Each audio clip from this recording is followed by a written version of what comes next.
Brother എന്തോ okay ടീച്ചറോട് brother ചോദിക്കേണ്ടി പറഞ്ഞോ, വന്നു. ഞാൻ ആ പിന്നീട് പറഞ്ഞോളാം. ഞങ്ങളൊരു റിസർച്ചിന്റെ എന്റെ 2-3 ഹൈപ്പോത്തസിസ് ഇതാണ് ജാനത ടീച്ചറെ. അത് എനിക്ക് ഇൻസൈറ്റ് തന്നത് ഡോക്ടർ ജെ സ്മിത്തിന്റെ പഠനങ്ങളാണ്. ഇപ്പൊ ഗിബോർബ് പറഞ്ഞതും കുറച്ചതിനകത്ത് വേണമെങ്കിൽ നമുക്ക് ആഡ് ചെയ്യാം. ഇക്കാക്ക ചിലപ്പോൾ കുറച്ചൊക്കെ എന്നോട് സമ്മതിക്കുമായിരിക്കും. ഈ 6-7 നൂറ്റാണ്ടിൽ ജീവിച്ചിരുന്നു എന്ന് പറയുന്ന മുഹമ്മദ് ഒരു ക്രിസ്ത്യാനിയായിരുന്നു. ഉപോത്ബലകമായിട്ടുള്ളത് ഈ മുഹമ്മദ് എന്ന വാക്ക് ക്രിസ്ത്യൻ ലക്ഷണറികളിൽ 4-ാം നൂറ്റാണ്ടിൽ ജീവിച്ചിരുന്ന സെന്റ് അംബ്രോസിന്റെ പ്രാർത്ഥന പുസ്തകങ്ങളിൽ മുഹമ്മദ് എന്ന വാക്ക് യേശു ക്രിസ്തുവിനെ സ്തുതിച്ചു പാടുന്ന പാട്ടുകളുടെ ഇടയിൽ ഉപയോഗിച്ചിട്ടുണ്ട്. വാഴ്ത്തപ്പെട്ടവൻ, സ്തുതിക്ക് യോഗ്യനായവൻ, ബ്ലസ്ഡ് വൺ, പ്രൈസ്ഡ് വർത്തി എന്നൊക്കെ പറഞ്ഞിട്ടുള്ള ഇംഗ്ലീഷ് അർത്ഥങ്ങൾ വരുന്നത് അതൊരു തെളിവ്. അതുകൂടാതെ 13 പ്രാവശ്യം മഖ്മദ് എന്ന വാക്ക്, ഈ പറഞ്ഞ ഈ വവൽസ് ഇല്ലാത്ത MHMT എന്ന വാക്ക് പഴയ നിയമത്തിലും ഉണ്ട്, ഓൾഡ് ടെസ്റ്റമെന്റിൽ ഉണ്ട്.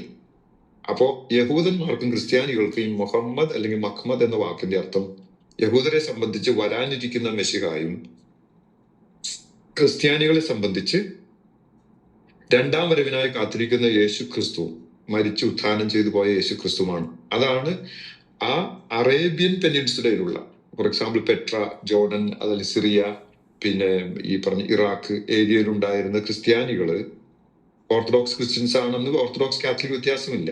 കാരണം സഭയുടെ വിഭജനം ഓർത്തഡോക്സ് എന്നും കാത്തലിക്സ് എന്നും വിഭജിക്കപ്പെട്ടത് ദ ഗ്രേറ്റ് സ്കിസം എന്ന് പറഞ്ഞിട്ട് 1030-ലാണ്, 11-ാം നൂറ്റാണ്ടിന്റെ തുടക്കത്തില്. അതുവരെ സഭ ഒന്നായിരുന്നു. റോമ സാമ്രാജ്യത്തിന്റെ കീഴിൽ ഈ കോൺസ്റ്റന്റൈൻ ചക്രവർത്തിയുടെ കീഴിൽ വളർന്നു, അങ്ങനെ ശക്തമായിട്ട് വളർന്നു. സഭയില് നിക്കാ സുന്നഹദോസിന് ശേഷം AD 325 ഈ എക്യുമെനിക്കൽ കൗൺസിലിൽ വിശ്വാസ സത്യങ്ങളെ സ്ഥിരീകരിച്ചുറപ്പിക്കുകയും ബൈബിളിന്റെ കാനൻസ് എല്ലാം നിശ്ചയിച്ച് ബൈബിൾ പള്ളികളിലും ആശ്രമങ്ങളിലും ബാക്കിയുള്ള സ്ഥലങ്ങളിലോട്ടും സർക്കുലേറ്റ് ചെയ്തിരുന്നു. അപ്പോ ഡെഫിനറ്റ്ലി ഇപ്പൊ ഈ മെക്ക എന്നുള്ളതില്ല, പക്ഷെ ബാക്കി അറേബ്യൻ നാടുകളിലും ഈ ഇവരുടെ ചരിത്രം പരിശോധിച്ചാൽ, ഇപ്പൊ അവൈലബിൾ ആയിട്ടുള്ള മുഹമ്മദിയരുടെ ചരിത്രം പരിശോധിച്ചാൽ അതിൽ പറയുന്ന ബറക്ക ഇബിൻ നൗഫലിന്റെ തൊഴിൽ തന്നെ ഈ ഏവങ്കേലിയോൺ അല്ലെങ്കിൽ ഇഞ്ചീൽ എന്ന് വിളിക്കപ്പെടുന്ന സുവിശേഷങ്ങളെ അറബി ഭാഷയിലോട്ട് പരിഭാഷ ചെയ്യുക എന്നതായിരുന്നു. ഖദീജ, ലേറ്റസ്റ്റ് ക്രിസ്ത്യൻ പ്രിൻസിന്റെ വീഡിയോ അനുസരിച്ച് ഖദീജ ഒരു കത്തോലിക്ക വനിതയായിരുന്നു. അപ്പോ ഇവര് ഈ മുഹമ്മദിനെ, ഇതെന്റെ ഹൈപ്പോത്തസിസ് ആണ്. ഇനി മുഹമ്മദിനെ കല്യാണം കഴിച്ചപ്പോൾ അബു കാസിം എന്നുള്ള പേര് മാറ്റി മുഹമ്മദ് എന്ന പേരിട്ടു. മുഹമ്മദ് എന്നുള്ളത് യേശു ക്രിസ്തുവിന്റെ പേരാണ്. അപ്പൊ അത് ചോദിക്കും, നിങ്ങൾ എങ്ങനെയാണ് അതിന്റെ സാധ്യത എന്നാൽ, ഇന്ന് വെസ്റ്റില് പോർച്ചുഗീസ് അല്ലെങ്കിൽ സ്പാനിഷ് പാരമ്പര്യത്തിലൊക്കെ ജീസസ് എന്ന പേരുള്ള ഒരു ഇഷ്ടം പോലെ പേരുണ്ട്.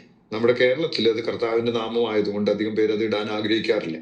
കാരണം ഒരു യുദയോ ക്രിസ്ത്യൻ പാരമ്പര്യത്തില് കർത്താവിന്റെ നാമം വൃഥാ പ്രയോഗിക്കരുത് എന്നുള്ളൊരു കൽപ്പനയുടെ പിൻപറ്റി നമ്മൾ ആ പേര് ഉപയോഗിക്കാറില്ല. പക്ഷെ ക്രിസ്ത്യൻ സമൂഹങ്ങളിൽ ജീസസ് എന്ന പേര്, യേസൂസ് എന്ന് പേരിടുന്നവരുണ്ട്. എനിവേ ആ എന്താണ് അതിന്റെ ഒരു ഒരു ഒരു പിൻബലത്തിലാണ് ഞാൻ ഈ പറയുന്നത്. അറേബ്യൻ നാട്ടിൽ തന്നെയുമല്ല, വിശുദ്ധ അംബ്രോസ് ഉപയോഗിച്ചിട്ടുള്ള വാക്കാണ് മുഹമ്മദ് എന്ന് യേശു ക്രിസ്തുവിനെ സൂചിപ്പിക്കാൻ പ്രാർത്ഥനാ ഗീതങ്ങളിലും ലക്ഷണറിലും ഉപയോഗിച്ചിട്ടുള്ള വാക്കാണ്. അപ്പൊ ഖദീജ ഈ കാട്ടറബിയെ കല്യാണം കഴിച്ചു കഴിഞ്ഞപ്പോൾ അദ്ദേഹത്തെ മാമോദിസ മുഹമ്മദ് എന്ന പേരിട്ട് ഇവർ രണ്ടുപേരും കൂടി, അതാണ് എന്റെ DP യിൽ കാണുന്ന ഒരു പടം, അതൊരു ഗസ് വർക്കാണ്. മുഹമ്മദും ഖദീജയും കൂടി പള്ളിയിൽ പോയിട്ട് വരുന്നതാണ്. അവരുടെ കയ്യിൽ അന്ന് തോറയുടെയും ഇഞ്ചീലിന്റെയും ഈ സബൂറിന്റെയും കോപ്പികൾ ഉണ്ടായിരുന്നു ചുരുളുകളായിട്ട്. പിന്നെ ഈ പറഞ്ഞ ബർക്ക ഇബിൻ നൗഫൽ ക്രിസ്ത്യാനിയായിരുന്നു. അങ്ങനെ കാലങ്ങൾ കഴിഞ്ഞു. അതെല്ലാം കഴിഞ്ഞപ്പോ ടീച്ചർ പറഞ്ഞതുപോലെ ഇവർ ഈ ഇങ്ങനൊരാൾ ഉണ്ടായിരുന്നെങ്കിൽ തന്നെ ഇവരുടെ ചരിത്രത്തിൽ ഉസ്മാൻ എന്ന് പറയുന്ന ഒരാൾ ഉണ്ടായിരുന്നു എന്നാണ് ഇവർ പറയുന്നത്. അതും വേണമെങ്കിൽ നമുക്ക് അല്ലൂഡ് ചെയ്യാൻ പറ്റും. അദ്ദേഹം അന്നുണ്ടായിരുന്ന ബൈബിള് ഈ ബർക്ക ഇബിൻ നൗഫൽ കോപ്പി ചെയ്ത് ട്രാൻസ്ലേറ്റ് ചെയ്ത് കൊടുത്തിരുന്ന ബൈബിളെല്ലാം കത്തിച്ച് പുതിയ എന്തോ ഉണ്ടാക്കി. അതിന് ജിയോ പൊളിറ്റിക്സും കൂടെ നമ്മൾ ബന്ധപ്പെടുത്തണം.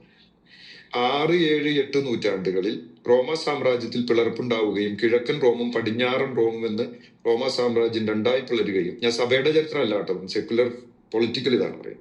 അങ്ങനെ കുസ്തന്തീനോപോലിസ് എന്ന് പറയുന്നത് കാണുന്ന ടർക്കിയിലെ ഇസ്താംബൂൾ, അതിന്റെ ആദ്യത്തെ പേര് കുസ്തന്തീനോപോലിസ് എന്നാണ്. കുസ്തന്തീനോപോലിസ് എന്ന വാക്ക് വരുന്നത് കുസ്തന്തീനോസ് എന്ന് പറയുന്ന അല്ലെങ്കിൽ കോൺസ്റ്റന്റൈൻ എന്ന് പറയുന്ന ആളുടെ പേരിലുള്ള പട്ടണമാണ് അയാൾ സ്ഥാപിച്ചതാണ്. പോലീസ് സിറ്റിയാണ് നമുക്കറിയാമല്ലോ. കുസ്തന്തീനോപോലിസ് പിന്നെ അത് കോൺസ്റ്റാന്റിനോപ്പിളായി, ഇന്ന് അത് ഇസ്താംബൂൾ എന്നറിയപ്പെടുന്നു. അപ്പൊ കോൺസ്റ്റാന്റിനോപ്പിൾ കുസ്തന്തീനോപോലിസിൽ ഉണ്ടായിരുന്ന ബൈസാന്റൈൻ സാമ്രാജ്യത്തെ ഈ തുർക്കികളും തുർക്കികൾ അറബികളും പേർഷ്യക്കാരും കൂടെ കീഴടക്കി. അങ്ങനെ കിഴക്കൻ റോമ സാമ്രാജ്യത്തെ പവർ എല്ലാം കുറഞ്ഞ് ഈ അറബികൾക്കും പേർഷ്യക്കാർക്കും കൂടെ പവർ കിട്ടിയപ്പോൾ അവരുടെ രാജ്യത്തെ പ്രജകളായിരുന്ന ജനങ്ങളായിരുന്നവർ കൂടുതലും ക്രിസ്ത്യാനികളും യഹൂദരുമായിരുന്നു. ഈ അറബികൾക്കും പേർഷ്യക്കാർക്കും സ്വന്തമായിട്ടൊരു പുസ്തകമോ ഒരു ദൈവിക ഗ്രന്ഥമോ സ്വന്തമായിട്ടൊരു ഒരു ഒരു പുണ്യസ്ഥലമോ സ്വന്തമായിട്ടൊരു ദൈവമോ ഇല്ലായിരുന്നു. പക്ഷെ അവരുടെ കൗണ്ടർ പാർട്സ് ആയിരുന്ന യഹൂദന്മാർക്ക് ഇതുണ്ട്. യഹോവയായ ദൈവം, ക്രിസ്ത്യാനികൾക്ക് പർട്ടിക്കുലർലി യഹോവ ആയ മനുഷ്യാവതാരം ചെയ്ത യേശു ക്രിസ്തു, പ്ലസ് ഇവർക്ക് രണ്ടു കൂട്ടർക്കും ബൈബിൾ, ക്രിസ്ത്യാനികളെ സംബന്ധിച്ച് സുവിശേഷങ്ങൾ ഉൾപ്പെട്ട ബൈബിൾ, പിന്നെ രണ്ടു കൂട്ടർക്കും പുണ്യസ്ഥലമായി ജെറൂസലം ഉണ്ടായിരുന്നു. ഇതൊന്നും ഇല്ലാതിരുന്ന ഈ പേർഷ്യക്കാരും അറബികളും കൂടെ അധികാരം കൈ കിട്ടിയപ്പോൾ 3 നൂറ്റാണ്ടിന്റെ കാര്യം ഞാൻ ഈ പറയുന്നത്. അവിടെയാണ് ഈ ഗിബോർ വെച്ച പോസ്റ്റുലേറ്റിന്റെ അല്ലെങ്കിൽ പ്രോപ്പോസിഷന്റെ റെലവൻസ് വരുന്നത്. ഓട്ടോമൻ എംപയർ മുമ്പ്, അതും ഓട്ടോമൻ എംപയർ അടക്കം ഇവർക്ക് സ്വന്തമായിട്ടൊരു കിതാബ് എഴുതി ഉണ്ടാക്കണം. അതെങ്ങനെ ഉണ്ടാക്കും? വെറുതെ എറിയുന്നെടുക്കാൻ പറ്റില്ലല്ലോ. അപ്പൊ ഇവര് കണ്ടൊരു തന്ത്രമാണ്, നമ്മളും യഹൂദരുടെയും ക്രിസ്ത്യാനികളുടെയും പിന്തുടർച്ചക്കാരായിട്ട് വന്നിരിക്കുന്ന ഞങ്ങളുടെ ഇടയിൽ വന്ന് അവതരിച്ചൊരു മുഹമ്മദുണ്ട്. മുഹമ്മദ് പറഞ്ഞ് ഞങ്ങളുടെ ദൈവവും ഈ പറഞ്ഞ നിങ്ങളുടെ ദൈവത്തിന്റെ ആൾക്കാർ തന്നെയാണെന്നും പറഞ്ഞ് ബൈബിളിൽ നിന്ന് 25 പ്രവാചകന്മാരെടുത്തതിൽ 24 പ്രവാചകന്മാരും യഹൂദന്മാരാണ് ഇവരുടെ പ്രവാചകന്മാർ. അപ്പൊ അങ്ങനെ യഹൂദന്മാരെ കൈയടക്കി. പിന്നെ യേശു ക്രിസ്തുവിനെ ഒരു പ്രവാചകനുമായിട്ടും അവതരിപ്പിച്ചു. അപ്പൊ അങ്ങനെ വന്നപ്പോ അവർക്കൊരു കിതാബായി, അവർക്ക് പിന്നെ ഒരു പുണ്യസ്ഥലം വേണമായിരുന്നു. അത് ഇവരുടെ ഈ പറഞ്ഞ അധികാരം കൈമാറ്റം വന്നതിന് ശേഷം ഇവര് ജെറൂസലത്തേക്ക് നോക്കിയാണ് പ്രാർത്ഥിച്ചിരുന്നത്. ഇവരുടെ ഗ്രന്ഥങ്ങളിൽ ആദ്യകാലത്ത് ചെയ്തതിനെ പറ്റിയിട്ട് പറയുന്നുണ്ട്. അപ്പൊ ജെറൂസലം ആയിരുന്നു ആദ്യകാല കാട്ടറബികളുടെയും ബാക്കിയുള്ളവരുടെയും ഒക്കെ പ്രാർത്ഥനയുടെ ഡയറക്ഷൻ. പക്ഷെ ഇവർ അധികാരം കൈവന്നപ്പോൾ ഇവർ സ്വന്തമായിട്ടൊരു സ്ഥലം ഉണ്ടാക്കി, മെക്ക എന്നുള്ളത്. പക്ഷെ മെക്ക എന്നുള്ളൊരു പട്ടണത്തെ പറ്റി പട്ടണങ്ങളുടെ മുഴുവൻ പട്ടണമാണെന്ന് പറയുകയും 7-ാം നൂറ്റാണ്ടിന് മുമ്പ് ഒരു ചരിത്രരേഖയിലും കാണപ്പെടാതിരിക്കുകയും ചെയ്യുന്നു. അതാണ് ഈ പറഞ്ഞതിന്റെ ഉപോത്ബലകമായിട്ട് നമുക്ക് എടുക്കാൻ പറ്റുന്ന തെളിവുകളായിട്ട് വരുന്നത്. It has to be research further ആണ്. അപ്പൊ ഒരു സ്ഥലം ഉണ്ടാക്കി, പിന്നെ ഒരു കിതാബ് ഉണ്ടാക്കി, പിന്നെ ഇവർക്കൊരു നേതാവ് മുഹമ്മദിനെയും ഉണ്ടാക്കി. ഇനി അപ്പൊ അതുകൊണ്ട് ഞങ്ങൾ ക്രിസ്ത്യാനികളെ സംബന്ധിച്ച്, പ്രത്യേകിച്ച് എന്നെ സംബന്ധിച്ച്, ഇവരുടെ കയ്യിൽ ഇന്നിരിക്കുന്ന ഫുർഖാനിൽ സത്യത്തിന്റെ ചില അംശങ്ങൾ ഞാൻ പറയുന്നുള്ളൂ, വെരി ഫ്രാക്ഷണൽ ആയിട്ടുള്ളത്. ഉദാഹരണത്തിന് യേശുക്രിസ്തുവിന്റെ കന്യകാജനനത്തെ പറ്റി ഇവരുടെ കിതാബിൽ പറയുന്നു. യേശുക്രിസ്തുവിനെ വചനം എന്ന് വിളിച്ച്, കലാം, ദൈവത്തിന്റെ വചനം എന്ന് ബൈബിളിൽ പറഞ്ഞതുപോലെ തന്നെ പറഞ്ഞിരിക്കുന്നു. ഈ വചനത്തെ ഒരു വ്യക്തിയായിട്ടും ഖുർആൻ പറയുന്നു. പിന്നെ യേശു ക്രിസ്തു പ്രവർത്തിച്ച അത്ഭുതങ്ങളുടെ ഒരു ലിസ്റ്റ് കൊടുക്കുന്നുണ്ട്.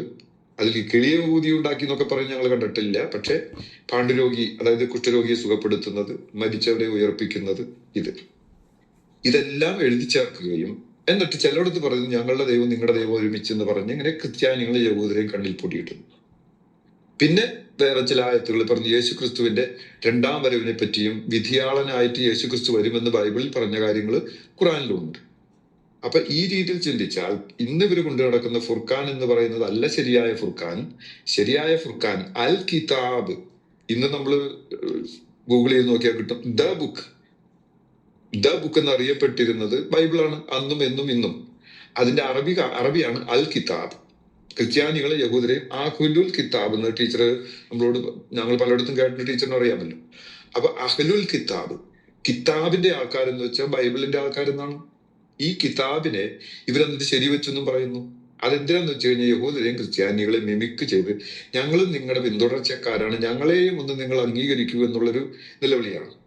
അപ്പൊ ഈ വിധത്തിലുള്ള ഒരു 2-3 ഹൈപ്പോത്തസിസുകൾക്ക് ഉപോത്ബലകമായി ഇന്ന് ഇവരുടെ കയ്യിലിരിക്കുന്ന കിതാബുകൾ, പ്രത്യേകിച്ച് ഖുർആൻ. അപ്പൊ ഞാൻ ഖുർആൻ ഓൺലി ആയിട്ടുള്ള, ഇന്ന് ഇവർ പറയുന്ന ഖുർആനിലുള്ള ചില സത്യങ്ങൾ ഉൾക്കൊള്ളുന്ന ഫുർഖാന്റെ ചില സത്യങ്ങൾ അംഗീകരിക്കുകയും അൽ അഹ്സാബ്, സൂറത്ത് തൗബ, സൂറത്ത് തഹ്രീം, സൂറത്ത് തൊലാഖ്, പിന്നെ ഈ എന്ന് തുടങ്ങിയ ചില ഈ പറഞ്ഞ വൃത്തികേടുകൾ, ഒരു മീസോജനിസ്റ്റ് ആയിട്ടുള്ള, മെയിൽ ഡോമിനന്റ് ആയിട്ടുള്ള, ഒരു പേട്രിയാർക്കൽ ആയിട്ടുള്ള നേതാവിനെ കാണിക്കാൻ വേണ്ടി വൃത്തികേടുകൾ, ശിശുഭോഗം, ശവഭോഗം, അന്യമത വിദ്വേഷം, സ്ത്രീ പീഡനം എന്ന് തുടങ്ങി സകല വൃത്തികേടുകളും ഗ്ലോറിഫൈ ചെയ്തിട്ടൊരു നേതാവിനെ ഉണ്ടാക്കുന്നതിന് വേണ്ടി ബൈബിളിൽ നിന്ന് കോപ്പി അടിച്ച് ഞങ്ങളിൽ കുറച്ച് ദൈവികത ഇതിനകത്തുണ്ട് എന്ന് വരുത്തി തീർക്കുകയും ഇങ്ങനെ ഒരു മിസോജനിസ്റ്റ് ആയിട്ടുള്ള ഒരു സ്ത്രീ പീഡകൻ, സ്ത്രീകളെ ഒരു വിലയും വെക്കാത്ത ഒരു നേതാവിനെ അറബികളുടെ അതേ ഭാഷയിൽ തന്നെ അറബി പുരുഷന്മാരുടെ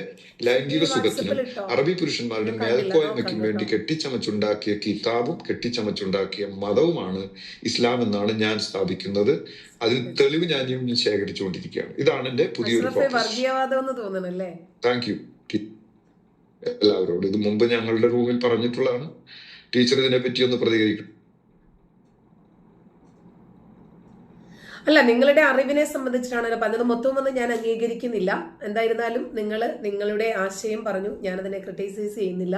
കാരണം ഏതൊരു കാര്യത്തെ സംബന്ധിച്ചും ജസ്റ്റ് ഫോളോ ചെയ്യണമെങ്കിൽ അറിഞ്ഞാൽ മതി. പക്ഷേ ക്രിട്ടിസൈസ് ചെയ്യണമെങ്കിൽ പോസ്റ്റ്മോർട്ടം ചെയ്ത അറിവ് അനിവാര്യമാണ്. ഖുർആനിലെ മുഹമ്മദ് തന്നെയാണോ നിങ്ങൾ അംഗീകരിക്കുന്ന കുറച്ച് കാര്യങ്ങൾ എന്നത് കുറച്ചുകൂടി ഡീപ്പായിട്ടൊന്ന് പഠിക്കേണ്ടതുണ്ട്. ഞാനല്ല, നിങ്ങളാണ്.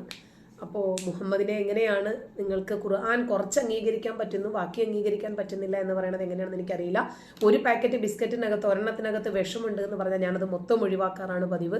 വിഭവസമൃദ്ധമായിട്ടുള്ള ഭക്ഷണം കൊണ്ടുവച്ചിട്ട് അല്പം മനുഷ്യന്റെ കാഷ്ടമ ഇലയുടെ സൈഡിൽ കൊണ്ടുവച്ചാൽ ഞാനതെല്ലാം ഒഴിവാക്കാറാണ് പതിവ്. ഖുർആൻ നന്നായിട്ട് പഠിച്ച ഒരു വ്യക്തി എന്നുള്ള നിലയ്ക്ക് ഇതിനകത്ത് ഏതെങ്കിലും ഒരു ഭാഗത്തിന് എന്തെങ്കിലും രൂപത്തിലൊരു ജെന്യൂനിറ്റി ഉണ്ട് എന്ന് എനിക്ക് തോന്നിയിട്ടില്ല. നിങ്ങൾ പറയുന്ന മറിയമിന്റെ കാര്യത്തിൽ അടക്കം.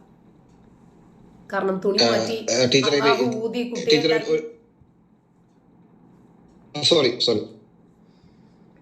ടീച്ചർ ഒരു ക്ലാരിഫിക്കേഷൻ ഉണ്ട്. ഇത് ഞങ്ങളൊരു ട്രോളായിട്ടാണ് പറയുന്നത് കേട്ടോ. കാരണം ഞങ്ങളുടെ അടുത്ത് തിരിച്ചു പറയുന്നത്, ഇവര് പറയുന്നത് നിങ്ങളുടെ ബൈബിളില് ചില സത്യങ്ങളുണ്ട്, ചില കാര്യങ്ങളൊക്കെ സത്യമാണ്, ബാക്കിയൊക്കെ നുണയാണ്. അപ്പോ ഈ സെയിം ആസ്പെക്ട് എന്നിട്ട് ബൈബിളിൽ വളരെ മോശമായിട്ട് പ്രവാചകന്മാരെ കുറിച്ചൊക്കെ പറഞ്ഞിരിക്കുന്നു എന്ന് പറയുമ്പോൾ ആ സെയിം കാര്യം തിരിച്ച് അവന്മാരെ ഒന്ന് കാണിച്ചു കൊടുക്കുന്നതാണ്. അതായത് we are not agreeing anything. ഞങ്ങള് ഖുറാന്റെ ഒരു കാര്യത്തിൽ ഈ നമ്മുടെ ഹാർപ്പിക്കിന്റെ പരസ്യം പോലെ 0.1 പോലും നമ്മൾ എഗ്രി ചെയ്യുന്നില്ല. ഇത് ഏത് ടാക്ടിക്സ് ആണോ ഇവര് നമ്മുടെ ഈ ദാവാക്കാർ ഉപയോഗിക്കുന്നത് അത് ജസ്റ്റ് റിട്ടേൺ ചെയ്യുന്നു എന്ന് മാത്രമേ ഉള്ളൂ. അല്ലാതെ ഞങ്ങൾ രണ്ട് ഡയമെൻഷൻ ഉണ്ട് കേട്ടോ ടീച്ചറെ. അതായത് അക്കാദമിക ലോകം പറയുന്നത് ഖുറാൻ പറയുന്ന ഒരു മിസോജിനിസ്റ്റ് ആയിട്ടുള്ള പുരുഷ മേധാവിത്വമുള്ള ഈ സ്ത്രീപീഠകനായിട്ടുള്ള ശിശുഭോഗിയായിട്ടുള്ള ഒരു നേതാവ് ശരിക്കും പറഞ്ഞു കഴിഞ്ഞാൽ ഒരു റിലീജിയനും അംഗീകരിക്കാൻ പറ്റില്ല. അത് അറബികൾക്കും കാട്ടറബികൾക്കും മാത്രമാണ്. പക്ഷെ സാഹചര്യ തെളിവുകൾ വെച്ചിട്ടല്ല ടീച്ചറെ ഞാൻ പറഞ്ഞത്.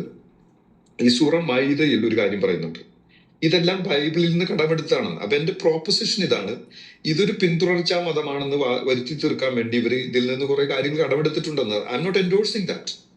ആ രീതിയിലാണ് ഞാൻ പറഞ്ഞത്. ആ ലാസ്റ്റ് സ്റ്റേറ്റ്മെന്റ് ശരിയായ ഫുർഖാന്റെ ചില അംശങ്ങൾ, ചില ഷാഡോസ് അതിനകത്തുണ്ട് എന്ന് വെച്ചാൽ അത് ശരിയാണെന്നല്ല ഞാൻ പറഞ്ഞു. അപ്പൊ ശരിയായ ഫുർഖാൻ എന്നെ സംബന്ധിച്ച് ബൈബിൾ തന്നെയാണ്. കാരണം 7-ാം നൂറ്റാണ്ടിൽ അതിനാണ് കുറെ കാര്യങ്ങൾ ഇത് പെടുത്തിയിട്ടുണ്ട്.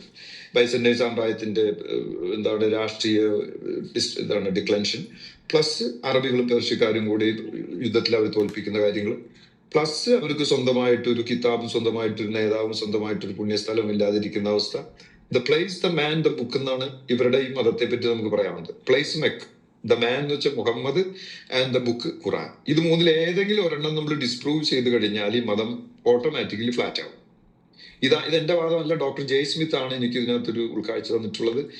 ഇതിനാണ് ഞാൻ ജിയോ പൊളിറ്റിക്സുമായിട്ടും ചർച്ച് ഹിസ്റ്ററിയുമായിട്ട് ബന്ധിപ്പിക്കുന്നത്. കാരണം ഈ പെട്രയിലും ജോർഡാനിലും സിറിയയിലും ഈ പറഞ്ഞ ഇറാഖിലും, അതായത് അന്ത്യോക്യ എന്ന് പറയുന്ന സ്ഥലങ്ങളിലൊക്കെ ക്രിസ്ത്യാനിറ്റി തഴച്ചു വളർന്ന സ്ഥലങ്ങളാണ്. ഈജിപ്റ്റ്, ഇവിടെയൊക്കെ. പക്ഷെ ഇവിടെ എല്ലാം തുടർന്ന് ഇവർക്ക് അധികാരം കിട്ടിയ ആ നൂറ്റാണ്ടുകളിൽ 8, 9, 10 നൂറ്റാണ്ടുകളോടുകൂടി അധികാരം പിടിച്ചെടുത്തു വരും. അപ്പൊ ക്രിസ്ത്യാനികളെ മതം മാറ്റണം, ക്രിസ്ത്യാനികളെ ബോധ്യപ്പെടുത്തണം ഒന്നുകിൽ. പ്ലസ് ഞങ്ങൾ ക്രിസ്ത്യാനികളുടെ യഹൂദന്മാരുടെ പിന്തുടർച്ചക്കാരാണെന്ന് വരുത്തി തീർക്കാൻ വേണ്ടി ഇതിൽ നിന്ന് മിമിക്ക് ചെയ്ത കഥാപാത്രങ്ങളാണെന്നാണ് എന്റെ വാദം. അതല്ലാതെ അതിൽ ഇപ്പൊ ടീച്ചർ പറഞ്ഞ അനാലജി ഇതുമായിട്ട് എനിക്ക് അറിഞ്ഞുകൂടാ. എന്റെ അനാലജി ഒരു ലിറ്ററേച്ചർ എന്ന നിലയ്ക്ക് ഖുറാനിൽ ഈ കാര്യങ്ങൾ ഇവർ കടമെടുത്തിട്ടുണ്ടെന്നാണ് ഞാൻ പറയുന്നത്. അപ്പൊ അതിൽ എല്ലാം ശരിയാണെന്നൊന്നും ഞാൻ പറയുന്നില്ല. ഇതാണ് എന്റെ ഒരു രീതി ടീച്ചറെ. ഓക്കെ ഇപ്പം ശരിയായി. കാരണം ഈ നബി ആ കാലഘട്ടത്തിൽ എന്നല്ല ഒരു കാലഘട്ടത്തിലും അംഗീകാരയോഗ്യനായിരുന്നില്ല. കാട്ടറബികൾക്ക് പോലും ഇദ്ദേഹത്തെ കണ്ടാൽ ഉടനെ അവർക്ക് അപസ്മാരം വരുമായിരുന്നു. അതുകൊണ്ട് രാത്രി ആയിക്കഴിഞ്ഞാൽ സമയം ഒന്ന് സന്ധ്യ ആയി കഴിഞ്ഞാൽ പുറത്തിറങ്ങാൻ പോലും ഭയന്നിരുന്ന പ്രവാചകനെയാണ് ഇസ്ലാമിക ചരിത്ര ഗ്രന്ഥങ്ങളിൽ നമുക്ക് കാണാൻ കഴിയുന്നത്. മൂത്രം ഒഴിക്കാൻ പോലും പുറത്തിറങ്ങാൻ ഭയന്നിട്ട് ബക്കറ്റിനകത്ത് മൂത്രം ഒഴിച്ച് ആയിഷയുടെ കട്ടിലിന്റെ അടിയിൽ വെച്ച പ്രവാചകനെയാണ് നമുക്ക് കാണാൻ കഴിയുന്നത്. പിന്നെ നിങ്ങൾ പറയുന്ന ഫുർഖാൻ, ഈ ഫുർഖാനുൽ അലീം എന്ന് പറയുന്ന പരിശുദ്ധമായ പുസ്തകം ഒരു ഫലകമാണ്. സത്യത്തെയും അസത്യത്തെയും വേർതിരിക്കുന്ന ഗ്രന്ഥം എന്നാണ് ഫുർഖാൻ. ഫുർഖാൻ എന്ന ഫുർഖാനുൽ അലീം, മഹത്തായ ഒരു ഗ്രന്ഥം. അതെന്താണെന്ന് ചോദിച്ചപ്പോൾ സത്യത്തെയും അസത്യത്തെയും വേർതിരിക്കുന്ന ഗ്രന്ഥമാണെന്ന് പറഞ്ഞു. ഈ ഗ്രന്ഥമാണ് ഇന്ന് നമ്മുടെ കയ്യിലുള്ള ഖുർആൻ എന്നതിന് കൃത്യമായിട്ടുള്ള ഒരു തെളിവും എവിടെയും സൂചിപ്പിക്കാൻ സാധിച്ചിട്ടില്ല. പിന്നെ ഞാനിതിനെ സംബന്ധിച്ചെങ്കിൽ ഇത്രയും പറഞ്ഞുകൊണ്ട് ഞാൻ ഒരു കാര്യം കൂടി പറയാം. ഞാൻ ഒരു വചനം ഒരുപാട് തവണയൊന്ന് പഠിച്ചു. 3-ാം അധ്യായമായിട്ടുള്ള ആലു ഇമ്രാനിലെ 7-ാമത്തെ വചനമാണത്. ഞാനത് ഒരുപാട് പുരോഹിതന്മാരോട് ഈ മതം വിടുന്നതിന് മുമ്പ് തന്നെ ചോദിച്ചിരുന്നു. അതിനകത്ത് അള്ളാഹു പറയുന്നത് അള്ളാഹു ഗ്രന്ഥം അവതരിപ്പിച്ച് തന്നവനാണെന്നാ. അപ്പൊ ഞാൻ അവരോട് ചോദിച്ചു, ഗ്രന്ഥം ഏത് ഗ്രന്ഥം? ഒരു വാചകമാണെങ്കിൽ ഒരു വാചകം എന്നല്ലേ പറയത്തുള്ളൂ. അപ്പൊ ഓരോ തവണയും അള്ളാഹു ഗ്രന്ഥങ്ങളെ ഇങ്ങനെ അവതരിപ്പിച്ചു കൊടുത്തുകൊണ്ടിരിക്കുമായിരുന്നു. അള്ളാഹു ഇറക്കിയ ഗ്രന്ഥം ഏതാണ് എന്ന് ഞാൻ എത്രയോ കൊല്ലങ്ങളായിട്ട് ചോദിച്ചുകൊണ്ടിരിക്കുക. ഇതുവരെ ആ ഗ്രന്ഥത്തെ സംബന്ധിച്ചിട്ട് ഒരു ഉത്തരവും കിട്ടിയിട്ടില്ല. 2-ാം അധ്യായമായിട്ടുള്ള സൂറത്തുൽ ബഖറയിലെ അലിഫ് ലാം മീം ദാലിക്കൽ കിതാബു ലാ റൈബ ഫീ, ഈ ഗ്രന്ഥത്തിന്റെ കാര്യത്തിൽ നിങ്ങൾക്ക് യാതൊരു സംശയവും വേണ്ട എന്നാ പറഞ്ഞത്. ദാലിക്കൽ കിതാബ്, ആ കിതാബ് ഏതാണ് എന്ന് എത്രയോ കാലമായി ഞാൻ ചോദിക്കുന്നു. ഇരിക്കട്ടെ, ആ കിതാബിനകത്ത് അള്ളാഹു പറയാണ് അതിനകത്ത് സുവ്യക്തമായിട്ടുള്ള വാക്യങ്ങളുണ്ട് എന്ന്. അത് ഗ്രന്ഥത്തിന്റെ അടിസ്ഥാനത്തിലാണെന്ന്. ഏത് ഗ്രന്ഥം എന്നറിയില്ല. നിങ്ങൾ ഈ പറയുന്ന ഫുർഖാനാണോ എന്ന് നോക്കണം. ഞാൻ അതിനുകൊണ്ടാ പറഞ്ഞത്. അതിനകത്ത് ഇന്റർജെക്ട് ചെയ്തോട്ടെ ടീച്ചറെ, ജസ്റ്റ് ഒന്ന് ഇന്റർജെക്ട് ചെയ്തോട്ടെ ടീച്ചറെ, ക്ഷമിക്കണമേ. അവിടെ ഈ ഗ്രന്ഥം എന്നുള്ള അൽ കിതാബ് എന്നല്ലേ അവിടെ അറബി വാക്ക് കിടക്കുന്നത്? അൽ കിതാബ് അല്ലെ? ഉമ്മുൽ കിതാബ്. അതെ ടീച്ചർ, ജസ്റ്റ് ഒരു ഞാൻ ക്രോസ് ക്വസ്റ്റ്യൻ ചെയ്യുന്നതല്ല. ഉമ്മുൽ കിതാബ്, അതെ അതെ, അൽ കിതാബ്, ഉമ്മുൽ കിതാബ്, ദാലിക്കൽ കിതാബ്, അവിടെയും അൽ കിതാബ്. അതിനൊരു വാക്കൊന്ന് പറഞ്ഞോട്ടെ, ഒരു വാക്ക്. അൽ കിതാബ് എന്നുള്ളത് ശരിക്കും ദ ബുക്ക് എന്നറിയപ്പെട്ടിരുന്ന ചരിത്രത്തിൽ എന്നും അറിയപ്പെടുന്നത് ബൈബിളിനെ തന്നെയാണ്.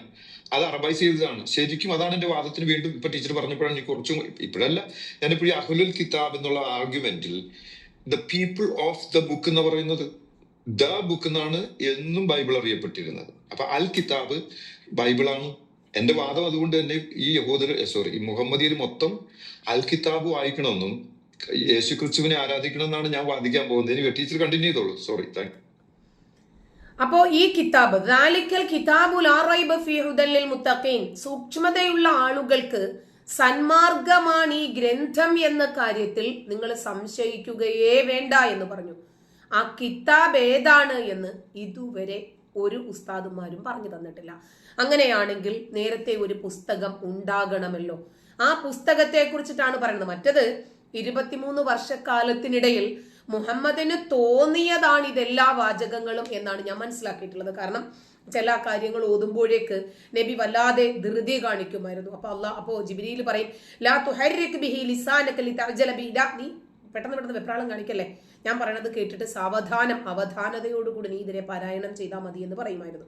അപ്പോ പ്രവാചകന് കിട്ടിയ ദൈവിക വെളിപാടിൽ പലതിലും ഈ കിതാബ്, എല്ലാത്തിലും അൽ കിതാബ് തന്നെയാണ് കേട്ടോ. ഉമ്മുൽ കിതാബ്, ദാലിക്കൽ കിതാബ്, ഹാദൽ കിതാബ്, അൽ ഖുർആൻ എന്നൊക്കെ തന്നെയാണ് പറഞ്ഞിട്ടുള്ളത്. അപ്പൊ ഈ കിതാബിനകത്ത് അവ്യക്തമായിട്ടുള്ള വചനങ്ങളുണ്ട്, സദൃശ്യമായിട്ടുള്ള വചനങ്ങളുണ്ട്, പിന്നെ യുളിലു ബിഹി കസീറൻ വയഹ്ദി ബിഹി കസീറ, ധാരാളം ആളുകൾ ഈ കിതാബ് കൊണ്ട് പിന്തിരിഞ്ഞു പോകുമെന്ന, വഴി തെറ്റിപ്പോകുമെന്നും ധാരാളം ആളുകൾ നല്ലതിലേക്ക് വരുമെന്ന. യുളില്ലു എന്ന് പറഞ്ഞാൽ വഴി പിഴയ്ക്കുക. യുളില്ലു ബിഹി കസീറ, ഈ ഗ്രന്ഥം കൊണ്ട് ധാരാളം ആളുകൾ വഴി പിഴച്ചു പോകും. വയഹ്ദി ബിഹി കസീറ, ഈ പുസ്തകം കൊണ്ട് ധാരാളം ആളുകൾ നല്ല മാർഗത്തിലേക്കായി തീരുമെന്നാണ് പറയുന്നത്.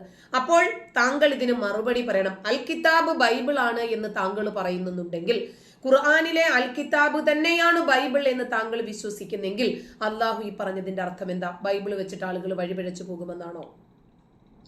അല്ലല്ല, അതായത് ഇതെല്ലാം കൂട്ടിക്കലർത്തിയതാണല്ലേ. അവിടെയാണ് നമ്മൾ ഇതിന്റെ ഈ പറഞ്ഞ ടീച്ചർ പറഞ്ഞ സെമാൻറ്റിക്സ് ഇതിന്റെ അടുത്ത് മനസ്സിലാക്കേണ്ടത്. നിങ്ങളുടെ മുമ്പിൽ ഇതാ ജീവന്റെ വൃക്ഷവും എന്താണ് മരണത്തിന്റെ, ആ രീതിയിൽ നന്മയുടെയും തിന്മയുടെയും 2 മാർഗങ്ങൾ വെച്ചിരിക്കുന്നു, നിനക്ക് ഇഷ്ടമുള്ളത് തിരഞ്ഞെടുക്കുക എന്ന് പറയുന്ന ഒരു ഭാഗമുണ്ട്. പിന്നെ യേശു ക്രിസ്തു ഉപദേശിക്കുന്നുണ്ട്, യേശു ക്രിസ്തു സ്വർഗത്തിൽ നിന്ന് ഇറങ്ങി വന്ന ജീവന്റെ അപ്പമാകുന്നു, യേശു ക്രിസ്തുവിനെ ഭക്ഷിക്കുന്നവർക്ക് നിത്യജീവൻ ഉണ്ട് എന്ന് പറഞ്ഞപ്പോൾ യേശു ക്രിസ്തുവിന്റെ ശിഷ്യന്മാരിൽ പലരും പിരിഞ്ഞുപോയി. ഇതെന്തൊരു പഠനമാണെന്ന് പറഞ്ഞിട്ട്. അപ്പൊ യേശു ക്രിസ്തു ശിഷ്യന്മാർ ആ കൂടെ ഉണ്ടാവുന്നവരോട് ചോദിക്കുന്നുണ്ട്, നിങ്ങളും പിരിഞ്ഞു പോകുന്നില്ലയോ? അതിന്റെ അർത്ഥം ഇത് ഇവർ വഴിതെറ്റിക്കുന്നല്ല. ഇതിലെ പഠനങ്ങൾ ഈ രീതിയിൽ വ്യാഖ്യാനിക്കാൻ എളുപ്പമാണത് ബൈബിളുമായിട്ട് ചിന്തിക്കുമ്പോൾ. അല്ലാതെ ബൈബിൾ വഴിതെറ്റിക്കുന്നതല്ല. ബൈബിളിന്റെ പഠനങ്ങൾ കാഠിന്യമാണ്. ശത്രുക്കളെ സ്നേഹിക്കുക, ഇതൊന്നും എളുപ്പമുള്ള കാര്യമല്ല. ഈ വോക്ക് കൾച്ചറും ഈ കാണുന്ന ഇടത് ചിന്താഗതിയും ഇവർ നോക്കുമ്പോൾ മനുഷ്യനെ മാനിക്കുക എന്നുള്ളതാണ് പറയുന്നവര്. വോക്കുകാർ പറയുന്നത്, ഞാൻ എനിക്ക് ഇഷ്ടമുള്ള രീതി നടക്കും, അത് നിങ്ങൾ എന്നെ മാനിക്കണം. ആ ഇഷ്ടമുള്ള രീതിയെ മാനിക്കുന്നതല്ല യേശു കർത്താവ് പഠിപ്പിച്ച സ്നേഹത്തിന്റെ പ്രമാണോ റെസ്പെക്ടിന്റെ കാര്യങ്ങളോ. യഥാർത്ഥ ദൈവത്തെ അറിഞ്ഞ് ദൈവിക പ്രമാണങ്ങൾ അനുസരിച്ച് ജീവിക്കാൻ ഒരാളെ ഉദ്ബോധിപ്പിക്കലാണ് റെസ്പെക്ട്. അല്ലാതെ തോന്നിയതുപോലെ നടക്കുന്ന മുഴുവൻ അവരെ അനുവദിച്ചു കൊടുക്കുന്നതല്ല റെസ്പെക്ട് എന്നും. അതുകൊണ്ട് ബൈബിൾ മറ്റുള്ളവർക്ക്, അതായത് നാശത്തിലേക്ക് പതിക്കുന്നവർക്ക് ഇതാ നാശം തന്നെ കാണിച്ചു കൊടുക്കും. ദൈവത്തിലേക്ക് എടുക്കുന്നവർക്ക് ദൈവിക പ്രമാണങ്ങളുടെ അളവുകോലായിട്ട് ഇതിനെ എടുക്കാൻ പറ്റുമെന്ന് നമുക്കിങ്ങനെ മനസ്സിലാക്കാൻ പറ്റും. അതുകൊണ്ട് കുഴപ്പമുണ്ടെന്ന് എനിക്ക് തോന്നുന്നില്ല. പക്ഷെ അൽ കിതാബ് എന്നുള്ള വാക്ക് എന്താണെങ്കിലും ബൈബിളിനെയാണ് റെഫർ ചെയ്യുന്നത്. പക്ഷെ അത് ഖുറാന്റെ ഇവരിറക്കി ഖുറാൻ വെച്ചിട്ട് ഞാനത് അളക്കേണ്ട കാര്യമില്ലല്ലോ ജാമിദ ടീച്ചറെ. കാരണം ഇവരിറക്കിയത് കെട്ടിച്ചമച്ചാന്ന് ഞാൻ പറയുന്നത്. അപ്പൊ ആ കിതാബിൽ ഇതുണ്ട് എന്നുള്ള വാക്യം എനിക്ക് എടുക്കേണ്ട ആവശ്യമില്ല. എന്റെ ആവശ്യം അൽ കിതാബ് എന്ന് റെഫർ ചെയ്തിട്ട് ഇത് യഹൂദന്മാരെയും ക്രിസ്ത്യാനികളെയും ഇവര് മിമിക്കുകയാണ്. എന്തിനു വേണ്ടിയിട്ട്? ഈ മതത്തിലേക്ക് ആകർഷിക്കാനും. എന്റെ ചോദ്യം ക്ലിയർ ആണ്. ഖുർആൻ പറഞ്ഞ അൽ കിതാബ് നിങ്ങൾ ഈ പറയുന്ന ബൈബിൾ ആണ് എന്ന് നിങ്ങൾ വിശ്വസിക്കുന്നുണ്ടോ? അൽ കിതാബ് 7-ാം നൂറ്റാണ്ടിൽ പറഞ്ഞിട്ടുണ്ടെങ്കിൽ അത് ബൈബിൾ തന്നെയാണ്. Thank you. നിങ്ങൾ ഈ പറഞ്ഞ അതേ കൂട്ട് തന്നെ ഖുർആനിലുമുണ്ട്. അലം നജ്അൽ ലഹു ഐനൈനി വലിസാനൻ വശഫതൈനി വഹദൈനാഹു നജ്ദൈൻ.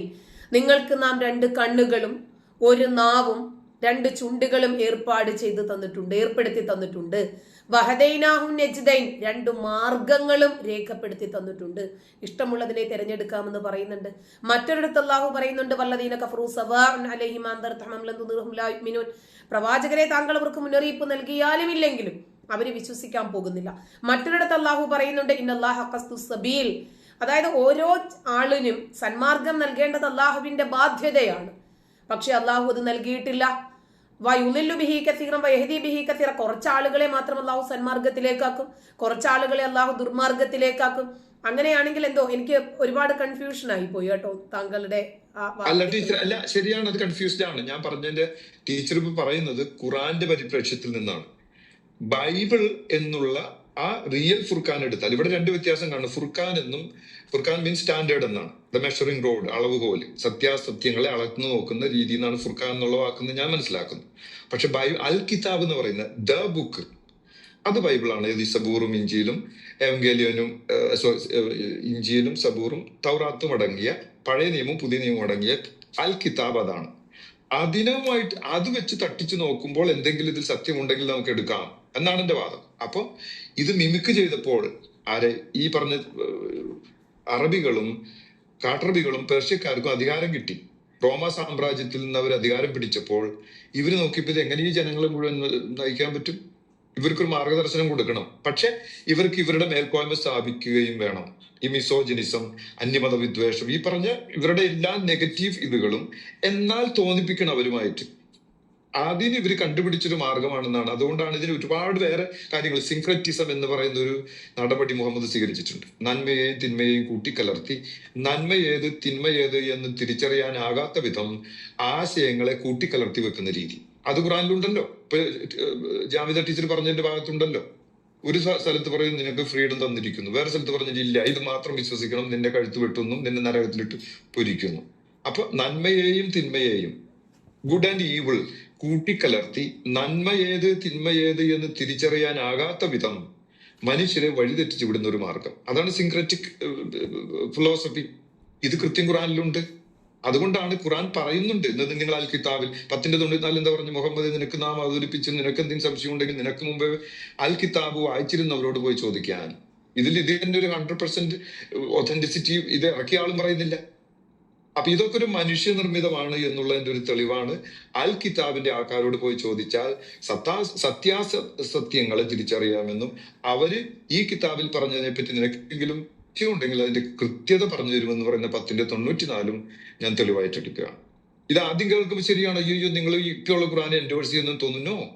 ഇന്നുള്ള ഖുർആനെ ഞാൻ എൻഡോഴ്സ് ചെയ്യുന്നേ ഇല്ല. അതിൽ അൽ കിതാബിന്റെ ചില അംശങ്ങളുണ്ടെന്നും ഇത് ഈ അൽ കിതാബുമായിട്ട് ഒത്തുചേരാത്തെല്ലാം വൃത്തികേടാണെന്നും അതെല്ലാം ദൂരെ കളയണമെന്നും അവരെല്ലാവരും 7-ാം നൂറ്റാണ്ടിൽ ജീവിച്ചിരുന്ന ക്രിസ്തീയ വിശ്വാസം പ്രചരിപ്പിക്കാമെന്ന നമ്മുടെ ബറക്ക ബിൻ നൗഫലിനെയും ഖദീജ ചേച്ചിയെയും അതുപോലെ ക്രിസ്ത്യാനിയായി ജീവിച്ചിരുന്ന മുഹമ്മദിലേക്കും തിരിച്ചു പോകണമെന്നും അത് ക്രിസ്തു വിശ്വാസമാണെന്നാണ് എന്റെ വാദം. Thank you. കൽതായ ബ്രദറും കൂടെ എന്തോ പറയാൻ തുടങ്ങും.